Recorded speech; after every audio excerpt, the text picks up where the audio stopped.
I love this book. Do You Quantum Think? New Thinking That Will Rock Your World. And it's by Dianne Collins, and we're very lucky to have her today. She is the creator of QuantamThink, which is a brand new way of thinking about the challenges and kind of challenging us to be conscious of the old world thinking that is kind of hard baked into our being and to create something new, which I love. That's my mission as well. So I feel like I found a partner to help me with this mission. So welcome, Dianne. Thank you so much, CJ, for having me. And definitely we are partners, and I'm Yeah. sure with everyone watching and listening as well. Yeah. I've been talking about you. I feel like I've been dialoguing with you for the last 3 days because I've been talking about your work and sharing it with other people. And I wanted to touch upon a couple of different things. First, I want to do a little intro on what quantum thinking is. And then I wanted to talk about the couple of chapters that really resonated with me, if that's okay with you. Absolutely. Okay, so what is quantum think? Um, how does it relate to quantum physics, and why is it important for us to even think Okay. about it? Well, quantum think by description is an actual system of thinking of 21 principles and practices for the Hmm. mind and awareness that are based in the insights from new science of the last 100 years, merging with spiritual wisdom, which I know you're aware that the quantum physics is now verifying what the universal spiritual wisdom of all mastery traditions has been since forever, right? Yay! And Right? and then my my little part is having this be practical in modern culture. So I was thinking about it because I knew you would ask me something about this, CJ. And I was thinking, it's kind of like this. Why is quantum thinking important now in today's world? Well, we've all heard, as you think, so you become. The Buddha said, all that we are is a result of what we have thought. And so I asked the question, well, if all you had to do is change your thinking to change your life, to change the world, why does it still look the way it does? Hmm. And I realized something that I call the myth of choice, that yes, we could guide our reality and manifest that which we want, and we do. I mean, humanity is amazing and we've created so much genius over the millennia, but the idea now is, at this time of this great transition, this transformation, this leap, literally a leap in consciousness, that it behooves us all to pay attention to the new operating system. That's what I want to say, Right. Yeah. because we're brought up under an industrial age worldview Right. that is based around the physical. It's one dimensional, it's linear, in the physical, everything looks separate. Right. How does it map on thinking? That's what I'm Right. looking at. We see things in parts, yet the big paradigm shift has been from universe as machine to universe as more like a giant mind. Right. So what I was going to say is, like, we're in a new age. We have much more expansive knowledge Right. now. No, you and your That's dad really talk good point.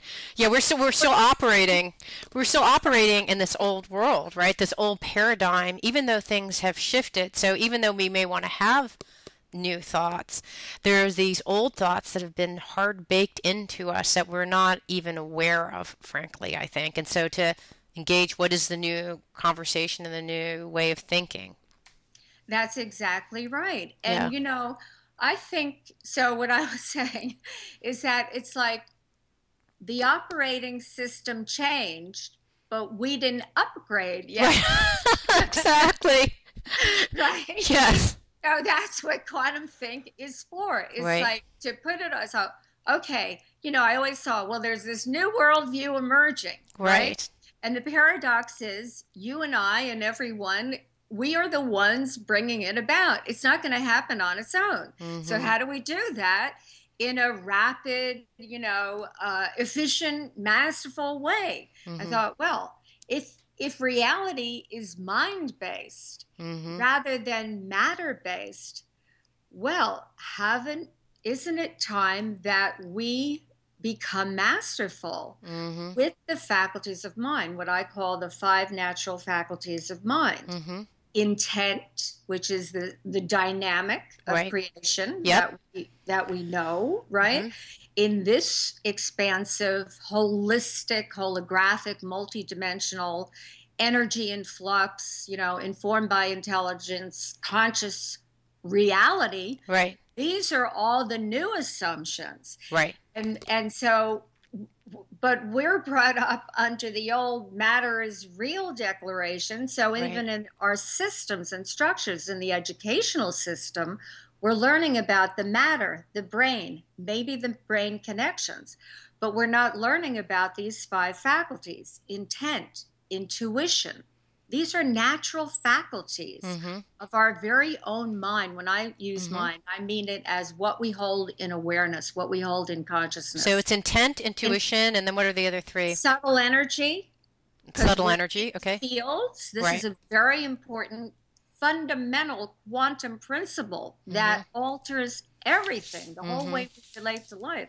Mm-hmm. Subtle energy, resonance. We Mm-hmm. know that we're vibrating frequencies, and Mm-hmm. just on a very average, every day, wow, I really resonate with that. Well, what does that mean? Mm-hmm.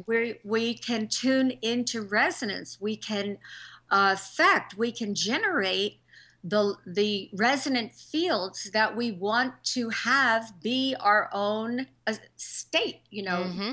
be an elevated consciousness. Well, of course, we know from the masters teach that Right. we want to be able to establish ourselves in this. So it's all about living consciously with awakened awareness, awakened beyond, as you said, the baked ideas that have come about not because we chose them, but we've all been brought up in this 400-year-old, smaller, Exactly. the old operating system. Okay, so it's intent, intuition, subtle energy, resonance, and which is the fifth one? Meditation. Ah, okay. Now, I consider meditation a faculty of mind, a natural faculty of mind, Okay. in addition to being a very important practice. Ah, Condition that state, because people say, well, I want to create my reality or create an intention or hold an intention for globally or for right. myself or my family or my business. And why isn't it working? Mm-hmm. Well, first of all, you have to understand it's not a cause and effect dynamic. The Right. machine age, the dynamic is cause and effect. Push Right. on this and that moves. But in a quantum age, the dynamic is what quantum affects. It's non-material. It's Mm-hmm. not physical. It Mm-hmm. shows up in the physical, but it's through connecting through the fields. Just like we go on the internet, it's the infinite mind of humanity, the good, the bad, Right. the ugly, and the sublime. What are we going to focus on? What are we Right. going to click on? Right. And this is, it really is, and I think we extend ourselves so we can reflect it back. We extend ourselves, create the internet, and you say, well, where is the internet? Where is it located? Yeah. Let's It's actually go in. Let's go into like the internet. We're communicating every single day, and one of the chapters that I liked the most actually was one conversation, in the idea that when we're conversing, how do we have one conversation versus right now we have this old paradigm, which I understand you're saying is kind of like, when we're talking. So even use the example of us talking, I'm kind of like, okay, what is she saying? All right, what am I going to say? And the idea of what you're going to say is when we're not having a one conversation, I'm kind of like, what is she going to say and how am I going to respond so that I look smart or that those kinds of things. Tell us a little bit about what the old paradigms are for communicating and what you think the opportunity is if we tune into these five aspects that you're talking about. Yeah, I read, I'm glad you brought that up because it reminded me. It's the distinction, which I call the 21 principles, is called being in one conversation. Mm-hmm. And so when you look at And, quantum thinking, it's not about science. It's how the discoveries of science shape the way we think and how we Mm-hmm. can use the new discoveries to proactively shape and expand the whole way we relate to ourselves in life. And of Mm-hmm. course, communication, I'm glad you brought it up, CJ, is very obviously the most important. Mm-hmm. Everything in nature happens through patterns of relationship. Mm-hmm. So when you look at how did the old world view of separation in parts, machine, break it down into its parts and we'll figure out how to, control it. That's really the old way of thinking. Well, when you look at a conversation, it might look like someone is speaking and someone is listening. And as you said, you're waiting, right? You're waiting for, okay, hurry up and finish so I can get my piece in. Or, Right. this happens a lot, of course, because these are what I call least action pathways, Mm-hmm. the automatic ways that we have been conditioned. And I like to take it out of it personally. So there's no blame, finger pointing, shame. There's nothing wrong Right. with us. Maybe, I say there's nothing wrong with us. It's just that was a level of evolution in the stage of development of humanity, where in many ways we became automatic in the way that we think and approach things too. So now Mm-hmm. when you look at a conversation, being in one conversation, what is it? It's that when you start to live from the very first principle in quantum thinking, holistic and holographic, Mm-hmm. it's a universe of whole systems. That's why I came up with, thinking is a system too. Mm-hmm. And so you look at a conversation and it's like another iteration of this idea of the wholes, that a conversation is a living presence. Mm-hmm. It's a whole. So you can imagine that the conversation that you and I and everyone watching and or listening beyond the limits of ordinary space-time, because Mm-hmm. that is the nature of our world in reality today, that whenever you're watching and listening, that the listening and the speaking are part of the one different voices in the one conversation. Mm-hmm. So the listening is just as important Mm-hmm. as the speaking. Mm-hmm. Mm-hmm. In fact, because we exist in fields. Now think about it. Mm-hmm.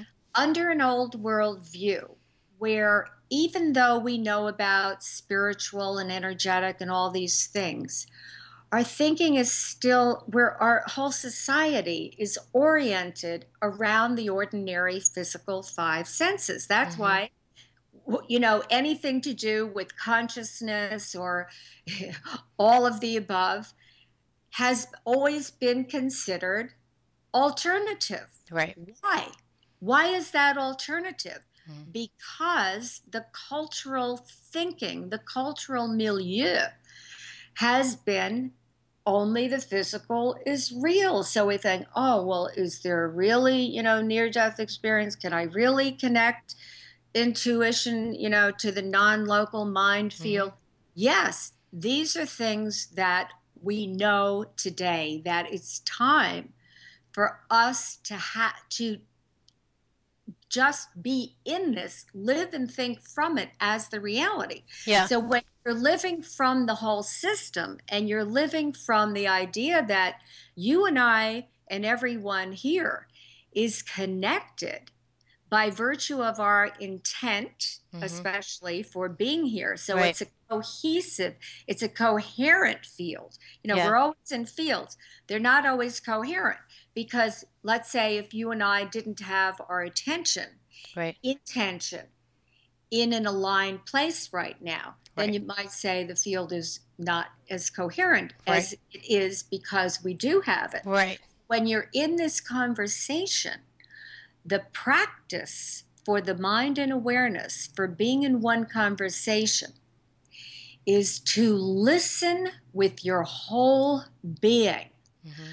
realizing we're multidimensional beings. So when we can hear the words and parrot it back, they call this, when you mirror, there's a certain kind of behavioral It's called thing. parroting or mirroring, yeah. Right. That's still dealing pretty much in the five senses Mm-hmm. because you're dealing with the sounds, with the hearing. Mm-hmm. So it's not an either or, it's an expansion that when you're listening with your whole being, you're listening as if, CJ, when you're speaking, if we really are all as one, right? Mm-hmm. Either we're mouthing the wisdom or living it, then it means that when you're speaking, I can hold what you're saying as if that is me. What Mm-hmm. you're saying belongs to me Yeah. because it belongs to the totality of the conversation. Well, now Now, I'll give you an example of what, because I read this chapter and I was trying to figure out, well, what's a personal, practical expression of this? And you have an example in the book, which I think is really wonderful, where you talk about two people. Let's say that we're talking about really a confrontational topic that you shouldn't talk to people about. So, let's say it's abortion or gay marriage or whatever. right. And I was telling my husband, we were in the car, and I said, it's a really interesting way of connecting with people because if you say, we're having one conversation and this person is saying, I believe in gay marriage, I don't believe in gay marriage, and they're going back and forth. If you really tune into what's happening at this very point, what is the one conversation that we're having, that even though we have differences of opinion, what is the one thing that we're talking about? We're all talking about freedom. We're talking about freedom to choose whether I want to, someone can choose to have a gay marriage or go against gay marriage, right? It's a freedom to choose. And I think that's one level when I took your stuff and try to make it, like how does that relate to my life? It's how do you kind of step up at a meta level and see that there's two people, maybe could be engaged in an agitating, conflictual relationship, but if you kind of step up to a meta position and you look down, you say, actually, they have one conversation, they're talking about their two expressions of freedom. At least that's one thing I came out, and I have another idea, but I want to hear your thoughts on Well, that. I think that is, a great way of saying it, the meta conversation, because an aspect of that distinction is that it's in to communicate at a masterful level is to be able to make a distinction between the content and the context of the conversation. Mm-hmm. And from a quantum worldview, reality is context dependent. So, what we see, let's say, in the news every day, or as you say, even in our personal conversations where we're having a debate, should we have abortion? Should we not have abortion? And I love what you say, CJ, because that's the idea is that if you create a new context, which you're calling a meta view, where you go beyond both points of view. Right now, what we see in the news is the either or. Mm-hmm. That's the old worldview context because in the industrial age, the rational, the early rational scientists, they wanted to control, like how do we get organized here in this chaotic nature? Yeah. And so if you wanted to predict and control something, think of it. It would have to be either this way or that way. Right. So you see this divisiveness based on that manner of thinking throughout our culture right now. Of course, that's beginning to break down. So getting back to the being in one conversation and the meta is that, well, how do we get beyond that? How do we, and it's very easy. We can, and you and I are doing it right now, create a new narrative where I like what you did because you said, well, what are we really talking about? So it's like being in the right question. It's not a question of, well, are we for gay rights or are we against gay rights?